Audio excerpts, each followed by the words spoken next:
والصلاة والسلام على سيدنا محمد وعلى آله وصحبه أجمعين. Allah Azza wa Jal said in Quran, وَمَنْ يَبْتَغِي غَيْرَ الْإِسْلَامِ دِينًا فَلَنْ يُقْبَلَ مِنْهُ وَهُوَ فِي الْآخِرَةِ مِنَ الْخَاسِرِينَ. So we know that between all religions, Islam is considered the acceptable one between all these religions, because the Holy Quran is protected by Allah from any manifestations of distortion, rather than other religions.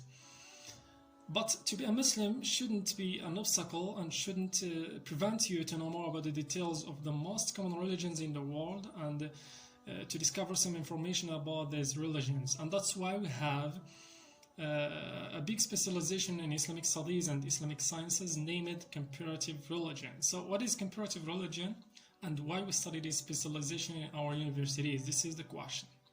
Of course, the term comparative religion signifies the study of all traditions and forms of religious life. And of course, I'm not going to make a presentation to talk about the details of comparative religion. Rather than, I wanted to point out to some purposes behind studying this specialization of comparative religion. So first of all, we know that Quran talk a lot about other religion. So the Holy Quran considered as the first and the right fundamental reference for everyone who wants to study this specialization of comparative religion, because the Holy Quran talk about Judaism, about Christianity, other religions, and talk about the details of story of Bani Israel and etc.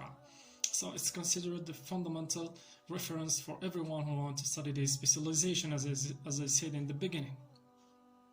And there are, of course, many reasons why we study comparative religion. To answer about the question of why we study comparative religion, there are many reasons depending on what we are looking for, and I'm going to answer about this question depending and from my personal perspective.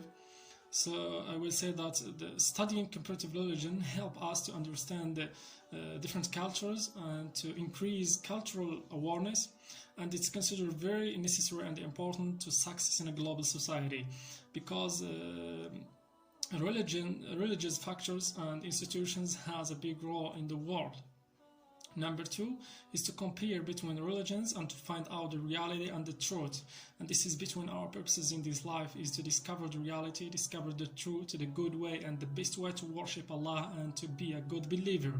And that's why we have to study the history, the present and the future of each religion, because if you don't know where you come from, then you don't know where you are, and if you don't know where you are, you don't know where are you going, and if you don't know where are you going, maybe you are going wrong, and it's very dangerous and difficult to go wrong in the term of religion.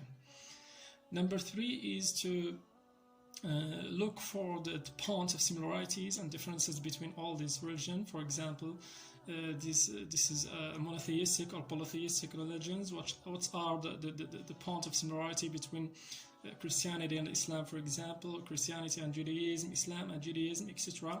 So looking for the benefits from these point of similarities and differences. So this is a general idea about the specialization of comparative religion. Thank you very much. Assalamu alaikum wa rahmatullahi wa barakatuh.